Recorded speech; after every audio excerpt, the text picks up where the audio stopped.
Olá, queridos irmãos, seja bem-vindo ao nosso canal Escatologia Pura. É sempre um prazer te receber aqui. Hoje a gente vai falar sobre o livro profético de Daniel. Eu quero trazer um estudo hoje para você, para que você venha ter uma noção do livro de Daniel. Nós vamos hoje estudar o capítulo 2 do livro de Daniel, que conta a história da estátua, do grande sonho do rei Nabucodonosor. Amém? Você que tem a sua Bíblia aí, vamos estudar junto e aprender junto a palavra do Senhor. Aqui é um estudo bem objetivo, bem sucinto, para que você venha ter uma noção do livro de Daniel. Você que nunca leu, quem sabe, o livro de Daniel, tem a curiosidade de entender os símbolos, as profecias, eu estou aqui no nosso canal Escatologia Pura para poder te ensinar. Nós não somos os conhecedores de tudo, mas aquilo que Deus tem nos dado, queremos compartilhar com você. Então eu te convido a você abrir a sua Bíblia no livro de Daniel, capítulo 2 em diante, que diz assim a palavra do Senhor. Vou ler aqui para você. No segundo ano de seu reinado, Nabucodonosor teve sonhos. Sua mente ficou tão perturbada e ele não conseguia dormir. Por isso o rei convocou os magos, os encantadores, os feiticeiros e os astrólogos para que lhe desse o que ele havia sonhado. Quando eles vieram e se apresentaram ao rei, ele lhes disse: tive um sonho que me perturba e quero saber o que significa.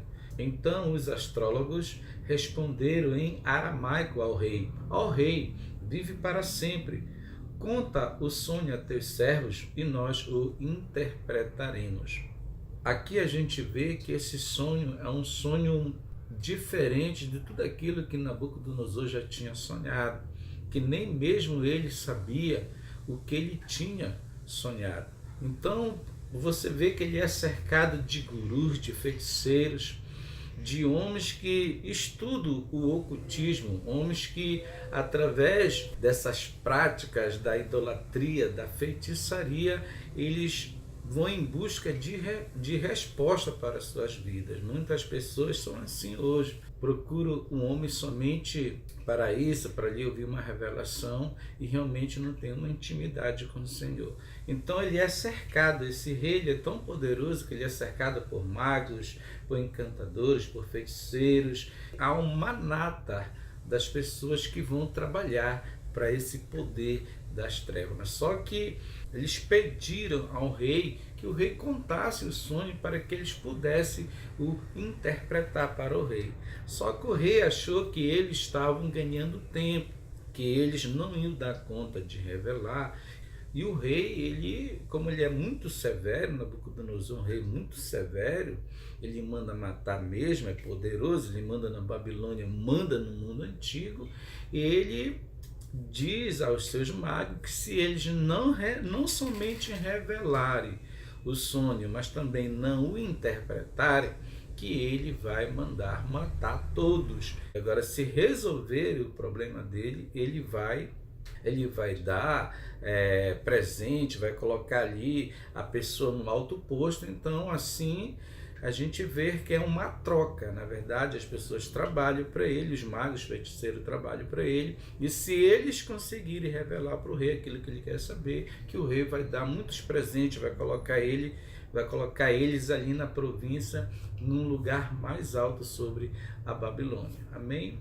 E aqui no versículo 5, o rei diz assim: o rei respondeu aos astrólogos: esta é a minha decisão, se não me disseram qual foi o meu sonho, nem ele sabia que ele tinha sonhado, preste atenção. Mas ele dá a ordem: se vocês não me disserem qual foi o meu sonho e não o interpretarem, farei que vocês sejam cortados em pedaços. Será que ele é mau? Que as suas casas se tornem monte de entulho. E a gente percebe aqui que os astrólogos eles vão perguntar, vão insistir para que o rei conte a ele o sonho, para que eles possam buscar no ocultismo ali a resposta para o rei. Mas que a gente vê que o rei ficou muito irritado. A Bíblia diz aqui no versículo 2 que isso deixou o rei tão irritado e furioso que ele ordenou a execução de todos os sábios da Babilônia.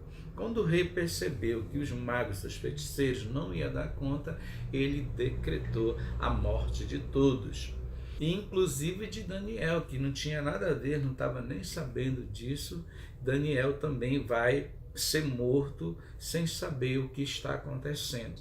E a Bíblia diz que Arioque, o comandante da guarda do rei, já se preparava para matar os sábios da Babilônia, no versículo 14, quando Daniel dirigiu-se a ele com sabedoria e bom senso. Ele chegou com sabedoria, com bom senso. Por quê? Porque toda palavra branda ali em Provérbio diz que ela espanta o furor, não é verdade? Então a gente tem que chegar com sabedoria e bom senso. Ele chegou com essa sabedoria diante do guarda do rei, porque ele já se encaminhava para executar. E graças a Deus que Daniel teve esse discernimento de perguntar, porque se Daniel não pergunta, quem sabe Daniel não seria morto, e a gente não tinha essas revelações que Deus deu a Daniel. Amém? E quando Daniel se dirigisse a ele com sabedoria e bom senso, no versículo 15, ele perguntou ao oficial do rei: por que o rei emitiu um decreto tão severo? Por que tão severo? Porque ele mandou executar os caras que trabalhavam para ele, os feiticeiros, magos, homens bruxos, homens inteligentes, especialistas ali no mundo das trevas, do ocultismo. Ele mandou matar, mesmo não queria saber se ele não tivesse a resposta, inclusive Daniel, né? Por isso que Daniel ali vê uma luz no fim do túnel, vai e pergunta ao chefe da guarda com sabedoria, com bom senso. Vamos ler para que você possa entender melhor?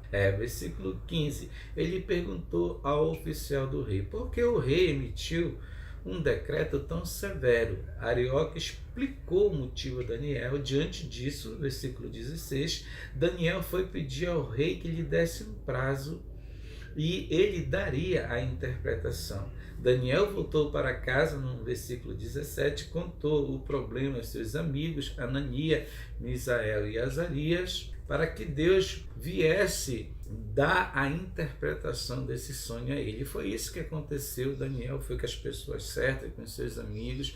Eles foram rogar ao Senhor, foram orar, foram interceder para que Deus desse essa revelação a Daniel, essa visão desse sonho do rei, para que eles não fossem mortos na Babilônia. E a Bíblia diz que Daniel achou graça diante de Deus por essa atitude, e Deus revelou para Daniel o sonho.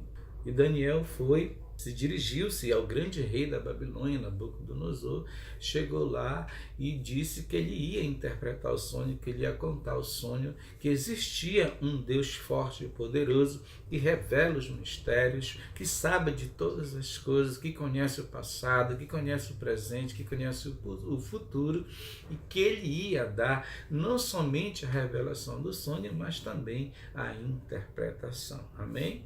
No versículo 23, você pode acompanhar comigo, você vê que Daniel agradece a Deus pela revelação, pelo sonho, por aquilo que Deus tinha mostrado a ele. No versículo 23 diz assim: eu te agradeço e te louvo, ó Deus dos meus antepassados. Tu me deste sabedoria e poder e me revelaste o que te pedimos. Revelaste-nos o sonho do rei. O 24 diz assim: então Daniel foi falar com Arioque, a quem o rei tinha nomeado para executar os sábios da Babilônia, e lhe disse: não execute os sábios, leve-me ao rei, e eu interpretarei para ele o sonho que teve. E então foi isso que Daniel foi fazer. Ele foi imediatamente com o rei, e quando ele chegou lá com o rei perguntou para ele se realmente ele poderia dar a revelação do sonho, e Daniel agora vai exaltar, depois de agradecer a Deus, ele vai pregar para Nabucodonosor e falar para Nabucodonosor que existe um poder mais forte que o poder dos magos, das trevas, dos ocultistas, porque Deus ele está acima de qualquer coisa. Amém? No capítulo 28, Daniel vai exaltar o Deus da Bíblia. Mas existe um Deus nos céus que revela os mistérios. Ele mostrou ao rei Nabucodonosor o que acontecerá nos últimos dias, nos dias futuros. O sonho e as visões que passaram por tua mente quando estava deitado foram as seguintes. Então Daniel ele vai detalhar ao rei esse sonho que Deus tinha mostrado para ele. 30 fala, olha, quanto a mim, olha a humildade de Daniel, quanto a mim, esse mistério não me foi revelado porque eu tenha mais sabedoria do que os outros homens, mas para que tu, ó rei, saibas a interpretação e entenda o que passou pela tua mente. Daniel está dizendo aqui, olha, eu não quero ser melhor que os teus sábios, que os teus encantadores, eu não sou melhor que tu e que ninguém, mas existe um poder do alto, existe um poder maior do que o teu, e ele revelou isso a mim, e eu agora vou interpretar para você, para que você saiba que existe um poder, um Deus mais forte que todas essas forças das trevas, amém? Aí Daniel vai detalhar agora o sonho para o rei. No versículo 31, Daniel diz assim ao rei, acompanhe comigo. Tu olhaste, ó rei, diante de ti estava uma grande estátua, uma estátua enorme, impressionante, e sua aparência era terrível. O 32, a cabeça da estátua era feita de ouro puro. O peito e o braço eram de prata, e o ventre e os quadris eram de bronze. Versículo 33, as pernas eram de ferro, e os pés eram em parte de ferro e em parte de barro. O 34, quando estava observando, uma pedra soltou-se sem auxílio de mãos, atingiu a estátua nos pés de ferro e de barro e os esmigalhou. O 35 diz assim, então o ferro, o bronze, a prata e o ouro foram despedaçados, viraram pó, como o pó da debulha do trigo na eira durante o verão. O vento os levou sem deixar vestígio, mas a pedra que atingiu a estátua tornou-se uma grande montanha e encheu toda a terra. Foi esse o sonho e nós o interpretaremos para o rei. E agora ele vai falar para o rei que Deus que constituiu ele, e na verdade o Senhor usou a boca de Jeremias para profetizar que Nabucodonosor era servo dele, estava trabalhando para ele, para que tirasse o povo dele ali de Jerusalém e levasse a cativo para a Babilônia ali, e o povo de Deus ia passar 70 anos no cativeiro, e Daniel está vivendo esse momento. Ele vai dizer para o rei agora no versículo 37, tu, ó rei, é rei de reis, o Deus do céu, olha, o Deus do céu te tem dado domínio, poder, força e glória. Nabucodonosor pensava que era ele que mandava no mundo, que era ele que mandava na história, e Daniel está dizendo para ele que não, que existe um poder muito superior a ele, muito superior à Babilônia. E Daniel está falando para ele, foi Deus que te deu. No versículo 38, nas tuas mãos ele colocou a humanidade, os animais selvagens e as aves do céu, onde quer que vivam, ele fez de ti o governante deles todos. Tu és o cabeça de ouro, porque Nabucodonosor se achava o cara, Nabucodonosor se achava um homem, ele era arrogante, ele mandava matar, fazia tudo o que queria, porque realmente existia um poder nas mãos dele. Mas Daniel está dizendo aqui que por trás disso, Deus está comandando ele, trabalhando na vida dele, para que ele venha cumprir os propósitos do Senhor. Amém? E no versículo 39, Daniel vai detalhar ainda mais o sonho. Depois de ti, um outro reino inferior ao teu, em seguida surgirá um terceiro reino, reino de bronze, que governará sobre toda a terra. Finalmente, versículo 40, haverá um quarto reino forte como o ferro, pois o ferro quebra e destrói tudo, assim como o ferro a tudo despedaça, também ele destruirá e quebrará todos os outros.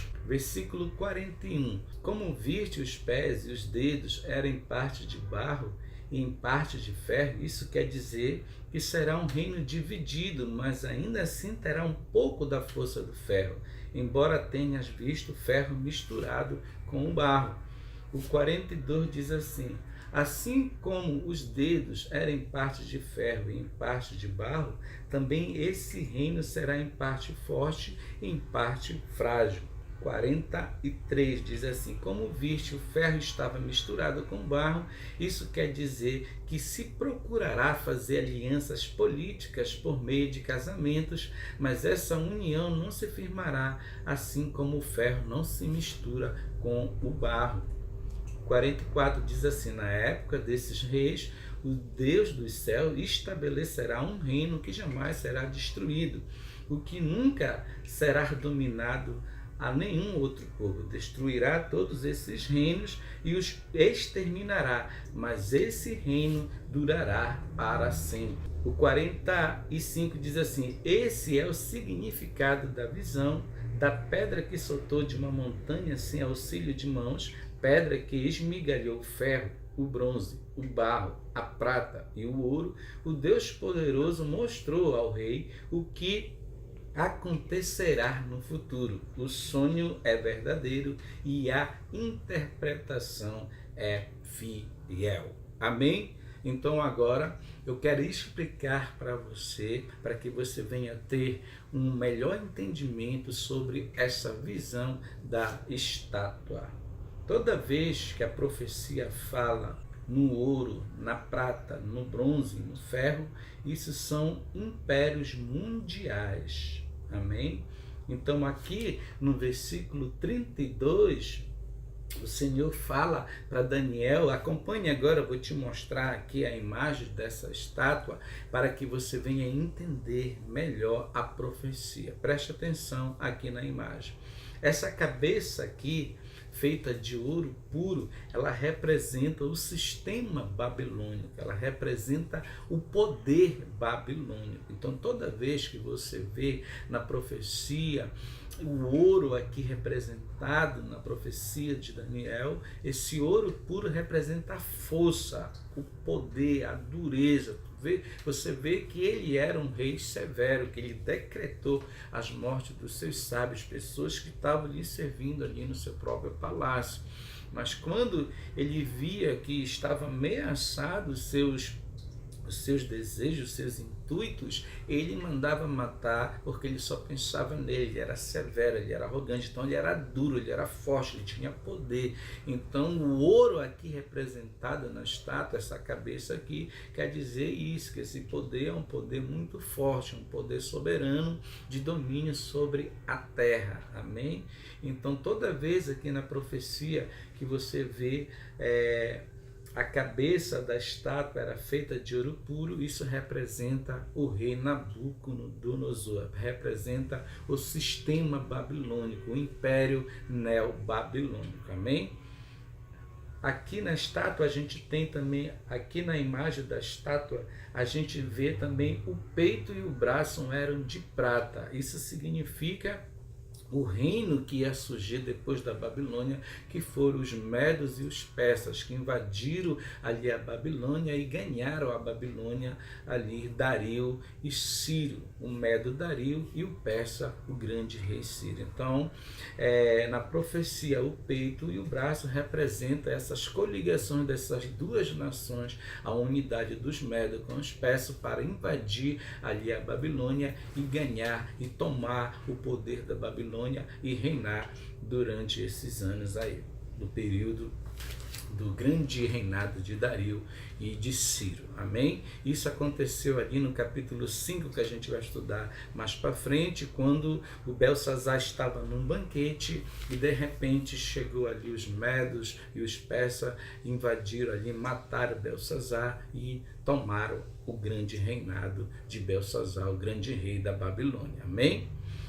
Então o peito, aqui representado pela prata, são os medos e os persas, o peito e o braço. O ventre e os quadris eram de bronze. Isso representa o grande império de Alexandre o grande rei macedônio que conquistou todo mundo de sua época. Então o bronze representa o império de Alexandre. Nós sabemos que Alexandre conquistou aí o mundo todinho de sua época, chegou até ali a Índia, e foi ele que realmente tirou do poder ali os medos e os persas. Ali na batalha de Galgamela, Alexandre o Grande se torna esse homem poderoso em seu tempo. Amém? Essas pernas aqui, pela escatologia ocidental, que é a mais difundida no mundo aí evangélico, essa escatologia, a maioria dos estudiosos dizem que essa perna de ferro representada pela estátua, que essas duas pernas são Roma, o quarto império que subjugou a Grécia, o império de Alexandre o Grande, depois que foi dividido entre os seus quatro generais, Cassandro, Lisímaco, Ptolomeu e Seleuco. Então Roma, depois ali no ano 168, Roma ela passa a dominar e ganhar todo o império de Alexandre o Grande, toda aquela região ali do Mediterrâneo. O Império Romano começa a ganhar e começa ali a se tornar poderoso e preparar o caminho para a chegada do Messias, na verdade, mas isso é mais lá para frente que a gente vai estudar. Pela escatologia ocidental, essa perna de ferro que você está vendo aqui representa o Império Ocidental com capital em Roma, e a outra perna representa o Império Oriental, que ali como sede em Constantinopla. Amém? Então é isso que representa na profecia, na escatologia ocidental. Agora, na escatologia oriental, esse quarto animal não é o Império Romano. Este quarto animal, ele fica no Oriente Médio, ele faz parte do Oriente Médio, e essas duas pernas de ferro representam dois poderes fortes que existe hoje no Oriente Médio e sempre existiu desde o ano 600 depois de Cristo, quando Maomé, o grande profeta do Islã, ele consolidou seu poder ali no Oriente Médio. Então essa força representa hoje no Oriente Médio, desde o ano 600 até os nossos dias. Essas duas pernas de ferro representam dois poderes que tem no Oriente Médio, que você sabe que eles brigam entre si, que são os sunitas e os xiitas. Então a perna de ferro, essas duas pernas de ferro do quarto animal, ela é representada na escatologia oriental como sendo os sunitas e os xiitas. Você vê que eles não se unem, eles tentam se unir, mas eles ficam brigando entre si somente para saber de onde vem o 12º Omã, que é o 12º profeta, na mesma unção de Maomé, que vai surgir agora no final dos dias para invadir Jerusalém. Amém? Então, pela escatologia ocidental, as duas pernas representam Roma, capital, ali na Itália. Nós temos ali a cidade de Roma pela escatologia ocidental. E também a outra perna representava quando o Império Romano ali se dividiu, que ele caiu em 476, ele se dividiu em duas pernas. Essa divisão representa tanto o Império Ocidental quanto o Império Oriental ali em Constantinopla. Amém? Então essa profecia ocidental das duas pernas que você está vendo aqui na imagem representa isso. A escatologia ocidental representada pelas duas pernas, Roma e Constantinopla. E pela escatologia oriental, as duas pernas representam os sunitas e os xiitas no Oriente Médio. Amém? O versículo 33, as pernas eram feitas de ferro e os pés em parte de ferro em barro. Agora a gente vê aqui no 34, enquanto estava observando, uma pedra soltou-se sem auxílio de mão. O que isso quer dizer? Essa pedra é Jesus Cristo, quando ele vem e vai destruir todo o poder que está no mundo, todos esses poderes, toda essa junção desses poderes malignos, soberanos da maldade, os ocultistas, os demônios que vivem nessa terra. Então todo esse poder da das trevas, todo esse sistema, essa pedra é o próprio Cristo que vai despedaçar. Então o ferro, o bronze, a prata e o ouro foram despedaçados, viraram pó como o pó que debulha o trigo. Isso significa que essa pedra, quando Cristo voltar, ele vai destruir todos esses poderes. Mas a pedra que atingiu a estátua, a pedra é Jesus Cristo. Quando ele vem, você pode ver aqui na estátua, essa pedra representa Jesus Cristo na sua vinda. Quando ele vem destruir todo o poder de Satanás que existe nessa terra. E a pedra que atingiu a estátua tornou-se uma montanha e encheu toda a terra. Isso representa o reinado de Cristo quando ele voltar, que ele vai ser rei sobre todas as nações. Amém, meus irmãos? Agora nós vamos aqui olhar os dedos. Eu vou explicar para você aqui. Como viste, os pés e os dedos eram em parte de barro e em parte de ferro. Isso quer dizer que será um reino dividido, aquilo que eu falei para você da escatologia ocidental das duas pernas, a divisão do Império Romano, e ali na escatologia oriental a divisão entre os sunitas e os xiitas. Amém? Vamos ler aqui agora o capítulo 43 para me explicar para você. E como viste, o ferro estava misturado com barro. Isso quer dizer que se procurará fazer alianças políticas por meio de casamento, mas essa união não se firmará como o ferro não se mistura com barro. É o que acontece hoje. Pela escatologia ocidental, a gente vê que hoje o mundo ele é multipolar. Uma nação é contra a outra, eles tentam se unir, mas a gente nunca vê realmente esta unidade. Esta unidade só vai acontecer no fim dos dias, quando as coligações de nações, o mundo hoje está sendo preparado para isso. Então, aqui o dedo da estátua, presta atenção agora aqui para me explicar, aqui nos pés, representada por 10 dedos, isso representa 10 blocos de nações, 10 reis de nações. Então, o que é que está acontecendo? O mundo hoje ele está sendo preparado para o governo do anticristo. O anticristo vai pegar o mundo já todo, vamos dizer, todo preparado com suas tecnologias, só para ele governar, só para ele mandar. Se a profecia do quarto animal, que é Roma, que a maioria dos escatólogos dizem, então esse poder surgirá pela escatologia ocidental entre os blocos das nações da Europa. Vai surgir um grande líder na Europa, e esse líder vai ser o anticristo.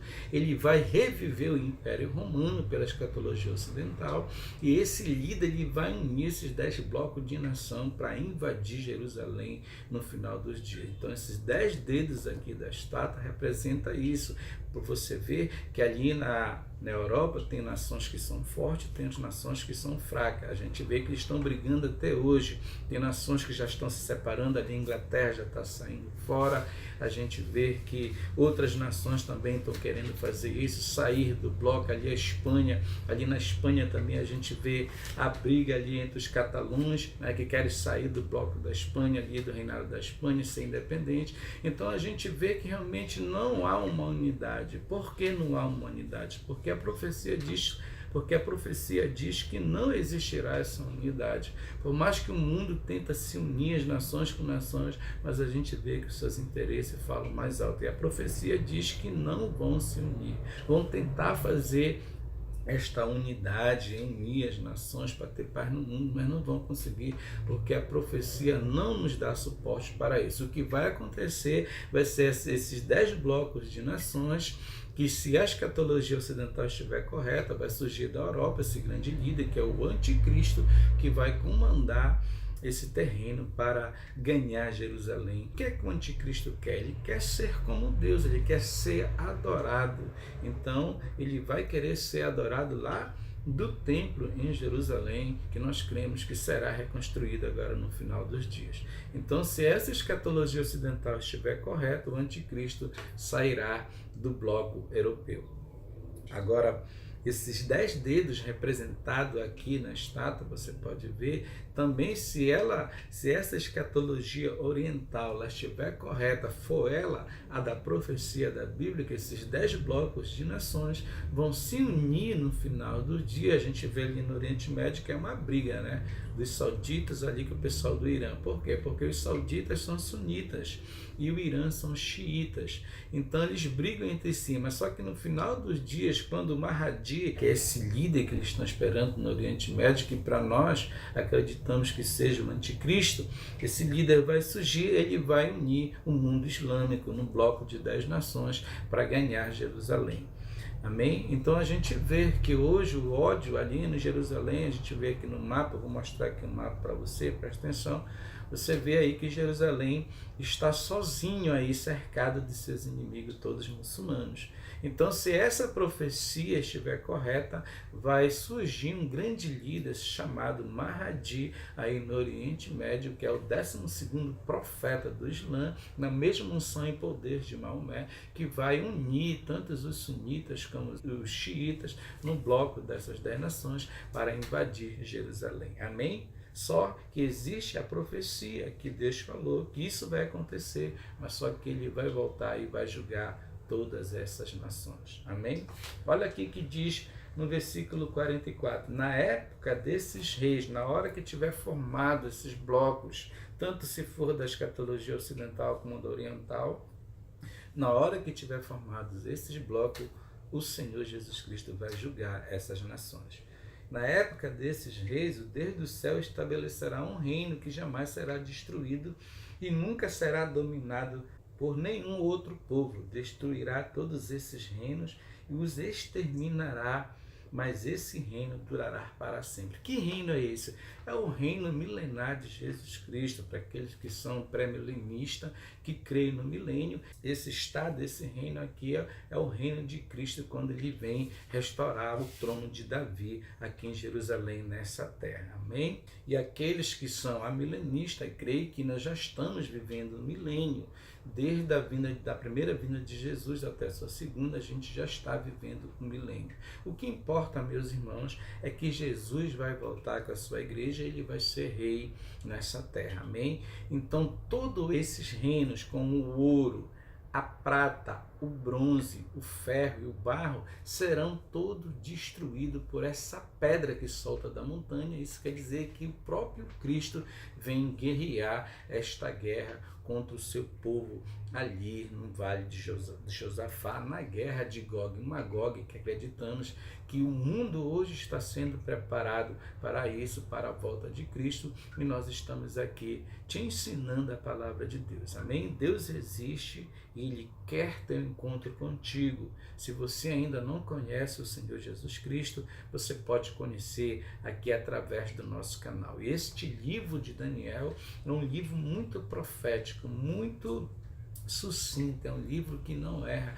Todas as profecias, tudo aquilo que o Senhor revelou para Daniel está se cumprindo e vai se cumprir no final dos dias. Amém? Eu espero que você tenha entendido o versículo 2. A gente vai aqui passar um simpósio do livro de Daniel no nosso canal. A gente vai ficar postando, depois a gente vai estudar o capítulo 1, todos os capítulos, são 12 capítulos do livro de Daniel, e a gente vai trazer aqui para você se deleitar e aprender conosco no nosso canal. Amém? Seja bem-vindo, compartilhe nosso canal com seus amigos, com sua família, para o crescimento do canal Escatologia Pura. Amém? Eu conto com você, dê o seu like para o crescimento do canal, e eu creio que brevemente a gente estará aqui passando um novo estudo para você. Amém? Fique na paz de Cristo, que Deus possa te abençoar nesse dia. Amém? Tchau, bye, fui.